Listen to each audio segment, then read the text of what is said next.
Bismillah.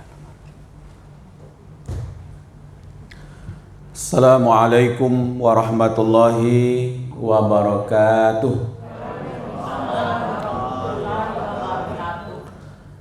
Alhamdulillahirabbil alamin. Nazzalal Qur'an hudan linnas wa bayyinatin minal huda wal furqan. Asyhadu an la ilaha illallah wahdahu la syarikalah wa asyhadu anna Muhammadan abduhu wa rasuluh. Allahumma fasalli wa sallim ala Muhammad wa ala alihi wa ashabihi ajma'in. Allahumma arhamna wa ahlana wa zurriyatina bil Qur'an.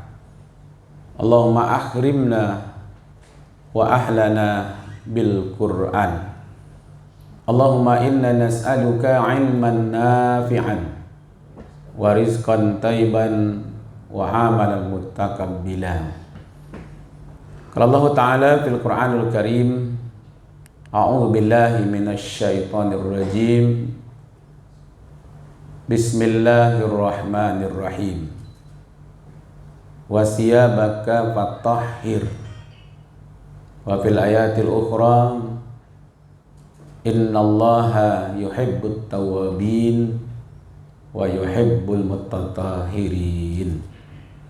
Shadaqallahul azim. Pertama surat Al-Mudatsir ayat yang keempat.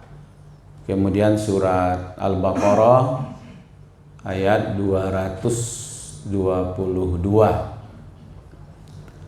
Terjemahannya, dan pakaianmu bersihkanlah.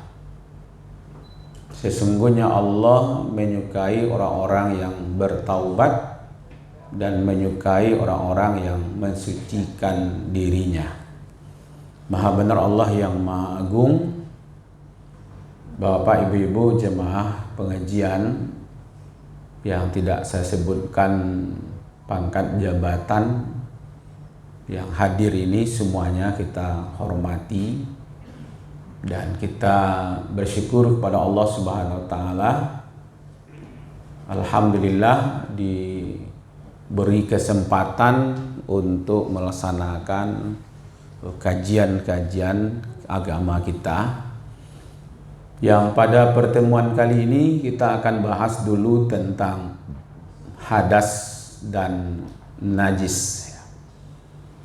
Sering dan populer ya, hadas dan najis. Tapi kadang-kadang mendefinisikannya, untuk memahaminya itu kadang-kadang agak masih ada yang belum paham.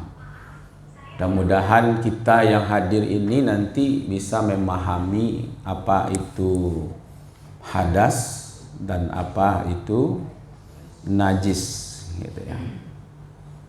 Kalau yang Bapak Ibu pahami selama ini, hadas itu apa?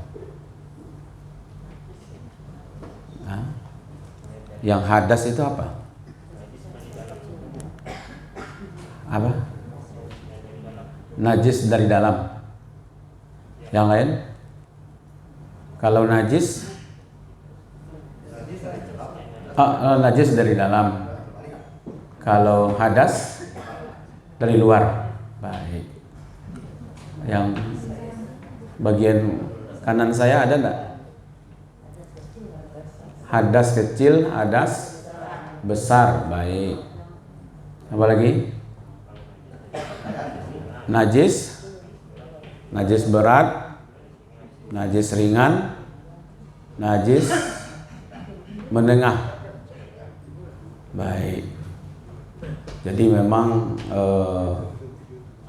perlu kita dudukkan dulu apa itu hadas dan apa itu najis, karena berangkatnya dari definisinya. Kalau nanti tidak paham tapi nanti membersihkannya bisa. Hadas, keadaan diri dalam keadaan tidak suci. Jadi bukan masalah luar dalam. Kondisi, situasi diri kita dalam keadaan tidak suci, itu namanya berhadas. Ya, walaupun mandi setiap pagi, tapi kalau dia kondisinya dalam keadaan tidak suci, bisa juga belum suci. Ya, jadi kalau hadas kondisi, ya, kondisi tubuh dalam keadaan tidak suci. Kalau najis, kotoran yang menempel, ya, kotoran yang menempel, baik menempel ke badan, maka badannya bernajis. Kalau dia menempel ke pakaian, pakaiannya bernajis. Kalau dia menempel di tempat, maka tempat itu bernajis. Bisa dipahami? Jadi kondisi tubuh dalam keadaan suci disebut berhadas. Kondisi pakaian, tempat, badan apabila menempel kotoran, maka itu disebut bernajis. Karena dia berbeda, maka caranya juga berbeda membersihkannya. Nah, sekarang kita masuk dulu kepada hadas. Jadi keadaan seseorang yang masih kotor atau belum suci. Habis buang angin, ya, kalau murni anginnya keluar, maka dia berhadas. Ya, mau malasui bunyinya, mau kohaniang bunyinya, ya kan? Baik mengeluarkan aroma atau tidak mengeluarkan aroma, keluar anginnya, maka itu mables, mables anginnya, gitu ya. Ya kan? Kalau seandainya dia membawa DKK dan kawan-kawan, itu bisa berhadas dan sekaligus bernajis. Nah, gitu. Kalau motornya masih baru, nah itu kan saring olinya masih rancak, ya kan? Biasanya bersih esoknya keluar, ya kan? Tapi kalau order dir lah mau pakai lah lah oli ocok merembes. Nah, itu kan kondisi kita masing-masing, ya kan, Bapak? Oh, umur ya, kadang-kadang ada yang umur 70 tapi ada ya kadang-kadang umur sampai puluh ya kan, kondisi kita masing-masing setuju, ya kan? Tapi itu bedanya. Kalau dia buang angin, maka dia berhadas. Kalau ada yang dibawanya keluar, itu langsung bernajis. Nah, buang air kecil atau buang air besar, walaupun dia sudah bersuci, dia sudah bersihkan, ya kan? Tapi najisnya sudah bersih. Ya, habis buang air, dia bersuci. Buang air besar atau buang air kecil. Biasanya kalau buang air besar ini sekaligus ini. Itu makanya kalau di toilet umum biasanya agak lebih besar bayarnya. Kalau buang air kecil 2.000. Kalau buang air besar 5.000. Karena yang kecil terbawa juga gitu. Jadi kalau sudah bersuci, ya kan? Berarti itu baru bersih dari najis. Ya. Kalau kondisi tubuhnya disebut berhadas. Nah, gitu, Pak. Ya. Orang junub, baik junubnya karena hubungan suami istri, baik junubnya karena bermimpi, atau junubnya karena kelelahan, karena sakit, dan macam-macam lah, ya kan? Biasanya dia mengeluarkan sperma. Itu tidak najis. Nah, gitu ya. Orang yang junub, yang keluar dari kemaluannya, baik laki atau perempuan, yang bahasanya saja yang sebenarnya yang berbeda, kedua-duanya tetap mani. Yang laki-laki, perempuan sama, tapi di dalam bahasa kesehariannya ada disebut sperma, ada yang disebut ovum. Nah, itu tidak najis. Ya, kalau ada yang mengatakan sperma itu najis, itu hanya minoritas sekali. Jadi yang mayoritas mengatakan itu tidak najis. Karena kalau itu najis berarti kita tercipta dari najis. Jadi kalau ada orang yang junub, dia tidak najis, tetapi dia berhadas, gitu. Berarti posisi kondisi tubuhnya itu yang dalam keadaan berhadas. Oke. Orang haid, di samping dia berhadas, ya, darah haidnya itu bisa menjadi najis, ya kan? Nifas bedanya cuman karena ini habis melahirkan, ya kan? Biasanya haid berapa hari ini, ibu-ibu? Hah? Capek mana apa ngecek ndak ada? Kok masih banyak yang muda-muda nampaknya kan? Oh gitu ya, lama lasu saya banyak.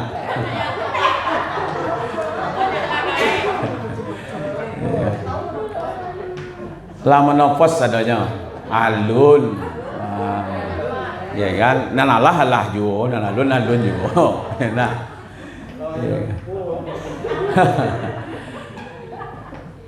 normalnya 7 hari. Ya, kalau lewat 7 hari itu biasanya disebut darah penyakit istiadah namanya, ya kan? Nifas maksimalnya 40 hari. Ya, 40 hari. Kalau lewat 40 hari itu berarti tidak nifas lagi. Ya kan? Masalahnya kalau kurang gimana Ustadz? Ya kan? Baru 30 hari sudah berhenti darah nifasnya. Maka dia bersihkan dari hadas. Mandi, akhirnya dia sudah mulai sholat. Ya. Nah, Bapak Ibu yang dimuliakan, kita mulai bagi dua dulu. Jadi kondisi tubuh dalam keadaan tidak suci, ada yang sifatnya kecil, ada yang sifatnya besar. Kalau buang angin, buang air kecil, buang air besar, ya kan, itu posisi tubuhnya dalam keadaan berhadas kecil. Ya, berhadas kecil. Untuk mensucikannya berwudu. Jadi selama orang ini buang angin, selama dia tidak berwudu, maka selama itu dia dalam keadaan kotor, dalam keadaan berhadas. Maka itu baca Quran seharusnya lebih utama dalam keadaan suci. Ya, dalam keadaan suci. Maka itu kalau bisa batal wudu berwudu, batal wudu berwudu. Berarti kita selalu menjaga dalam keadaan suci dari hadas. Jadi yang kecil itu membersihkannya dengan berwudu. Kalau habis buang air besar lalu kita bersuci, tidak berwudu, bersih dari najis tapi tidak bersih dari hadas. Nah, itu namanya berhadas kecil. Cara membersihkannya dengan berwudu. Nah, sekarang belum kita pahami bagaimana berwudu itu, tapi yang jelas kita selesaikan dulu hadas dengan. Kalau dalam keadaan junub atau haid atau nifas, maka ini yang disebut dengan kondisi berhadas besar. Ya, berhadas besar. Maka orang yang berhadas besar ini cara mensucikannya disebut dengan mandi wajib atau mandi besar. Ya, ini cara mensucikannya. Ya kan? Jadi selama dia paham dia posisi yang mana, kalau buang angin, buang air besar, buang air kecil, ya kan? Beda dengan mazi dengan wadi, ya. Itu akan dia jadi najis, ya, tapi dia tetap berhadas kecil. Ya kan? Kalau mazi dengan wadi itu najis, Pak. Ya, itu najis. Yang tidak najis itu adalah sperma. Kalau dia tidur pulas, tadi ngadapnya ke sini, itulah tidak tentu selalu putar-putar kamarnya gitu. Nah, itu udah pulas seperti itu, dia tidak lagi dalam keadaan berwuduk, maka dia dalam keadaan berhadas kecil, ya kan? Karena dianggap wuduknya sudah batal, ya kan? Orang yang hilang ingatan, pingsan, gila, mabuk, ya kan? Maka itu dianggap dia sedang berhadas kecil. Maka itu dengan berwuduk, insya Allah itu bisa kita sucikan. Makanya memang agak hati-hati ya. Saya tidak karena ini kajiannya memang agak sedikit terbuka. Baik laki-laki ataupun perempuan, ya kan? Memang di waktu mau sholat itu memang diperiksa, Pak. Diperiksa. Ya nanti yang meriksa kita sendirilah, ya kan? Termasuk ya kan? Jangan tetangga pula yang memeriksa itu, ya kan? Kondisi kita itu kita tahu lah. Kalau saya itu begini, kalau saya itu begini, gitu. Makanya sangat kita anjurkan habis tidur malam, ya, pagi itu jangan langsung berwuduk, ya, periksa. Ya, jangan langsung, karena kita tidak tahu malam itu entah barangkali balapuk-lapuknya malam tidak tentu tuh. Ya kan? Maka itu pagi itu jangan, kadang-kadang ada juga orang langsung saja bangun tidur langsung dia berwuduk tanpa dia perhatikan, ya kan? Jangan-jangan nanti ada najis, ya kan? Yang kita tidak tahu. Ya kan? Nah, termasuk apa namanya itu CD-nya. Ya kan? Apa namanya itu? Hah? Iya, CD ya, itu bahasa halus CD lah gitu ya. Ya masing-masing itu kita tahu, karena dia akan berhubungan nanti dengan ibadah sholatnya, ya kan? Nah, kalau dia tidak suci dari hadas ya, dia sholatnya tidak diterima, ya kan? La yuqbala sholat ahadukum hatta yatawadda. Tidak diterima sholat seseorang itu sampai dia berwuduk, ya kan? Kalau dia tidak dalam keadaan berwuduk, maka sholatnya sudah jelas tidak sah. Maka salah satu syarat sah sholat adalah berwuduk. Baik, itu. Cara bersucinya, kalau buang air kecil, buang air besar sebenarnya tidak terlalu ini ya. Kalau kita normal di kota-kota, apalagi rumah banyak air, maka bisa pertama itu digunakan air. Bisa daun-daunan, Pak, ya, untuk alat bersuci. Tapi jangan daun jelatang. Nah, kalau daun jelatang tuh lain loh tuh, ya kan? Kayu juga boleh, Pak, ya, untuk bersuci, ya kan? Batu, tapi jangan batu yang sedang panih bana gitu ya. Tanah juga, di tanah itu alat bersuci. Makanya kalau ada celananya yang agak kena debu jalan, itu sebenarnya najis-najis kecil yang ringan-ringan itu sebenarnya bisa tersucikan oleh debu-debu yang ada itu, karena dia alat untuk bersuci. Jadi tanah bisa menjadi alat bersuci. Yang tidak boleh itu tahi. Ya kan, teman-teman tanyo kareh, Pak, tika bau kan kareh kan, ala itu saya tidak bisa. Atau tulang juga tidak bisa. Jadi alat untuk mensucikan dari najis yang keluar dari tubuh kita tadi itu bisa dengan air, bisa dengan daun, bisa dengan kayu, bisa dengan batu, bisa dengan tanah, ini kondisi-kondisi tertentu yang bisa kita manfaatkan. Nah, sekarang kayu kan sudah dimodifikasi menjadi tisu, ya kan? Nah, sekarang makanya sekarang di toilet, ya kan, itu ada tisu toilet kan ada, ya kan? Itu bisa dimanfaatkan. Jadi alat untuk bersuci itu tidak hanya air, tapi bisa alat-alat yang lain yang bisa kita gunakan.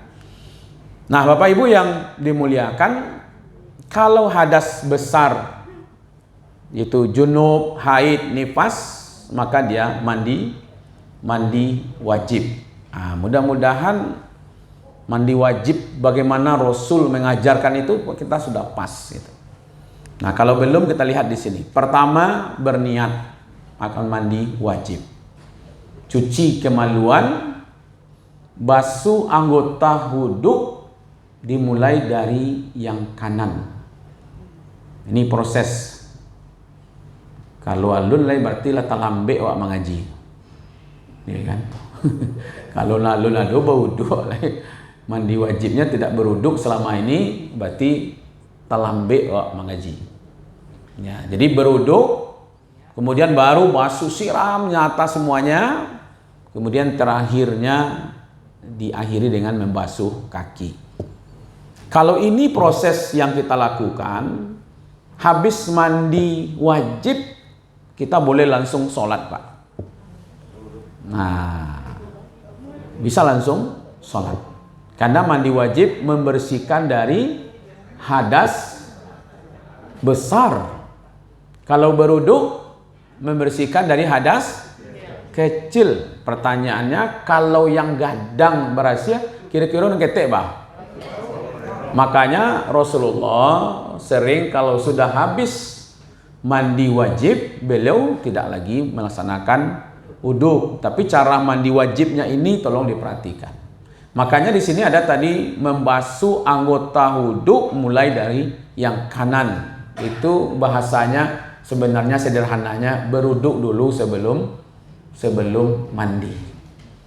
Makanya ada juga perdebatan orang yang meninggal itu diwudukan setelah mandi atau dibasuh anggota wudunya dulu sebelum mandi.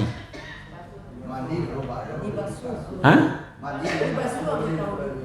Dua mazhabnya di sini. Kata ibu-ibu dibasuh dulu baru mandi. Kata bapak mandi dulu baru berwudu. Kata Rasulullah, basuh dulu anggota wudunya mulai dari yang kanan. Maka tidak ada dalil satupun mewudukan mayat yang telah dimandikan. Nah, ini tidak perlu diperdebatkan, beko jago lo mayat tuh beko. Iya kan? Tapi yang paling populernya begitu. Iya kan? Yang penting dimandikan. Karena kan kalau mayat itu ya kan, dimandikan, dikafani, disolatkan, dikuburkan. Empat ini jangan sampai tidak ada. Ya kan? Kalau masalah diwudukan sebelum atau sudah itu pemahaman saja. Jadi ada yang memahami diwudukan setelah mandi, ada yang memahami sebelum mandi dibasuh anggota wudu dimulai dari yang kanan. Dan inilah yang cocok dengan sama dengan mandi wajib kita sehari-hari. Ya kan? Basuh anggota wudu dan dimulai dari yang kanan. Baru nanti disiram merata, setelah itu baru terakhir dibasuh kaki. Insya Allah itu cara membersihkan hadas. Oke. Najis, sebelum kita buka nanti tanya jawab. Najis kotoran manusia atau hewan yang menempel kepada badan, baik kepada pakaian ataupun kepada tempat. Jadi kalau kita mau sholat, ini ketiga-tiganya harus suci dari najis. Diri kita suci dari najis, pakaian yang kita pakai, kemudian tempat kita sholat. Kalau mau ditambah satu lagi, tapi ini kajiannya bukan najis, yaitu suci hati, ya kan? Sehingga kekusukannya ada, tapi kita tidak membahas itu, ya kan? Jadi najis yang 3 macam itu ada mukaffafah, yaitu najis yang ringan, kencing bayi yang belum makan dan minum hanya ASI saja, maka membersihkannya sebenarnya cukup dengan memercikkan, ya kan, air saja, karena dia dianggap masih ringan, ya kan. Dah kasih air sedikit, kemudian jemur, ya kan, itu udah masuk bagian dari mensucikan, membersihkan dari najis yang ringan. Yang kedua, najis mutawassithah, yang menengah, ya kan. Dan ini memang harus dengan, kalau seandainya hewan-hewan yang ada kecuali anjing, kecuali babi, ya kan. Nah, itu cukup dibasuh, ya, dibasuh. Kalau pakai sabun bagus, ya. Hilang bau, hilang rasa, hilang warna, ya kan. Ini cara membersihkannya, itu dibasuh. Yang agak berat itu, ya kan, mughallazah, itu memang anjing dan seluruh yang berhubungan dengan anjing. Jadi bukan jilatan anjing saja, Pak. Kotorannya, jilatannya, sentuhannya, ya kan. Kalau dia berada di rumahnya orang-orang Islam, itu lingkungannya itu betul-betul. Jadi makanya tidak dianjurkan memelihara anjing, kecuali kalau untuk menjaga kebun, menjaga rumah, tapi jangan dibiarkan dia berkeliaran. Ya, kalau dia berkeliaran di rumah, itu rumahnya tidak dimasuki oleh malaikat rahmat, Pak. Tapi malaikat maut masuk. Jangan Pak kira pula kok. Ya kan? Malaikat rahmat tidak masuk ke rumahnya. Kalau malaikat maut masuk, ya kan? Jadi ini berat. Jadi anjing, babi itu semuanya. Makanya saya tidak tahu juga, Pak, kenapa orang hobi berburu itu gimana lah caranya gitu ya, menjaga, ya kan. Apalagi kalau mau calik hari-hari Ahad tuh, itulah samo saya nampaknya pun calik, Pak. Ya kan? Maksudnya samo-samo sauto itu makasih, samo-samo duduk gitu ya, ya kan. Hah? Nggak urut nama itu ya. Kadang-kadang ada yang dulu kudian saya tanya, atau muko belakang, tapi sama-sama barangke, ya kan? Ya wallahu alam, luar biasa tuh Pak. Tapi semangatnya itu perlu juga kita tiru, Pak. Ya kan? Semangat dia berjihad membunuh babi itu kan perlu juga ditiru. Ya kan? Hanya bawa lo generasi, Pak. Ya nak. Dibawanya anjing, dikajanya babi, kira-kira zikirnya apa kira-kira tuh? Oh itu ya, kan ada Allahu Akbar kajian anjing gitu ya, enggak? Ya kan? Nah, padahal mereka bergelut. Saya kemarin udah usulkan kepada ustaz-ustaz, nanti kita tulis lah, ya kan? Rambu-rambu berburu babi. Kan kita mau menyelamatkan umat saja, Pak. Supaya mereka itu pertama pas waktu sholat itu mereka ganti pakaian semuanya, lalu mereka mandi. Ya, kita tidak tahu kan mana yang dijilat, mana yang disentuh, tapi berat tuh kerjanya, Pak. Ya kan? Tapi saya tidak tahu apakah mereka ini ada yang sholat atau tidak, tapi mungkin ada juga yang sholat, serasa. Ya kan? Hah? Ada kan? Nah, cuman agak berat untuk membersihkannya gitu. Karena dalam pemahaman yang umum itu mencucinya 7 kali dan 1 kalinya dengan tanah, ya kan? Ada zat-zatnya itu tidak bisa dengan sabun, Pak. Tapi harus ada di situ unsur tanahnya. Begitu cara membersihkan. Jadi kalau itu Bapak-bapak, Ibu-ibu, memang dagingnya sendiri, daging babi itu, Pak, pamannya dimasak dengan kuali. kualinya itu harus dibersihkan. Walaupun tidak jilatan anjing, tidak jilatkan babi. Karena dagingnya itu najis. Ya kan? Saya dulu punya teman di Bangko, Pak. Ya kan? Beli ikan saja nggak mau dia, Pak, di sana. Beli ikan. Kenapa dia tidak mau? Saya tanya, kenapa tidak beli ikan di sini? Memang Pak Ustadz, katanya, saya pernah menangkap orang, katanya, petinya itu dibawa untuk ikan ke Bangkok. Pulangnya dia bawa daging. Nah gitu Pak, tempatnya itu juga. Semenjak itulah saya tidak mau lagi beli ikan. Ini kan mohon maaf, ini dari ada yang seperti itu, tapi tentu tidak semuanya ya. Ya kan? Ada yang seperti itu. Jadi akhirnya dia trauma. Akhirnya kalau mau beli ikan, karena bagi umat Islam tempat ya yang bersentuhan dengan anjing dan babi itu harus disucikan 7 kali pembersihan. 1 diantaranya dengan tanah itu. Nah inilah kondisi kita yang harus kita bersihkan. Maka itu tempat, hati-hati tempat kita sholat, pakaian yang kita pakai, ya kan? Kemudian nanti baru berwuduknya.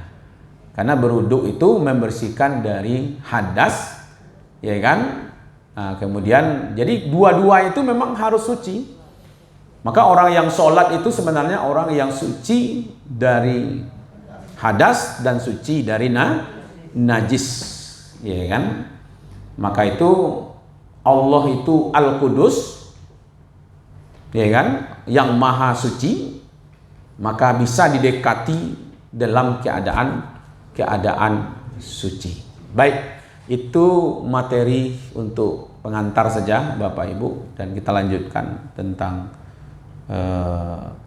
tanya jawab baik yang berhubungan dengan bahasan kita ini. Silakan, karena waktu kita sampai jam 9.